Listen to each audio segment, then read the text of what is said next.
Chinese companies have struggled to enter the Indian electronics manufacturing market due to increasing political tensions between the two countries.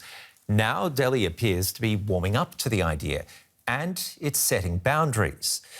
According to reports, Chinese investors will have to partner up with local firms to enter the market.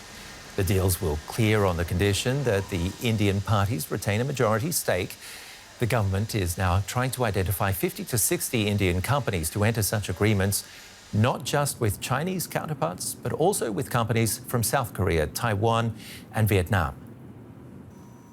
Let's go to Charu Kartikeya to talk about this. It sounds like India is using China's rules on foreign firms by setting quite a lot of conditions for the Chinese doing business in India. Well, Ben, these conditions make sense only from the perspective of India's stress to India's focus on promoting its own manufacturing, domestic manufacturing here, and especially in the electronics sector. Now, electronics manufacturing is one of India's weak points, but now it has recently set itself an ambitious target for in the next about 2 years.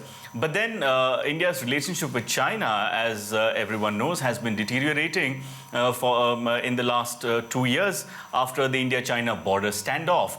So this is very preliminary. This is only at the proposal stage, and media reports suggest that government is still considering these proposals. 1 or 2 Indian companies are in talks with Chinese manufacturers to go ahead to set up this kind of a joint venture, but nothing has been announced at the policy level so far, Ben. Will India still have the upper hand, though, in these joint ventures?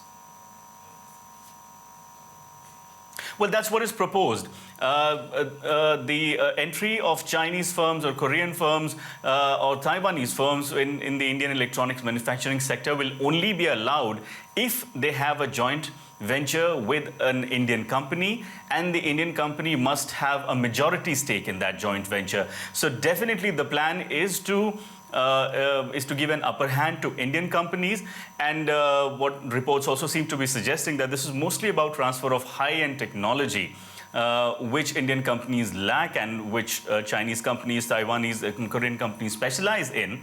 About the transfer of high-end technology, the idea is to give Indian companies an upper hand, definitely. Yes, Ben.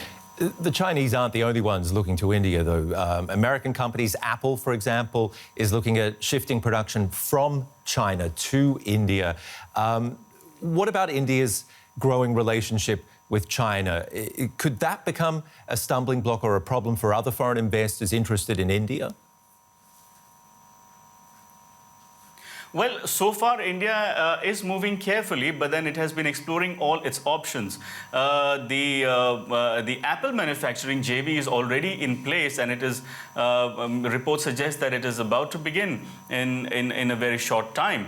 And apart from that, it is not just China, but it is Taiwan, but it is South Korean manufacturers also that India is considering allowing entry. Now, India is sort of hesitating from putting all its eggs in one basket. So various options are being considered.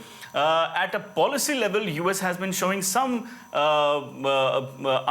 unhappiness with the fact that India has been partnering with countries whom the US doesn't see eye to eye with. But again, Ben, as this is at a very preliminary level, no clear indications have come whether this is going to upset other partners as well. But India, as you know, for the last several months has been showing very deep confidence in its ability to take multiple partners together, Ben. Charu Kartikeya, thank you very much for the analysis.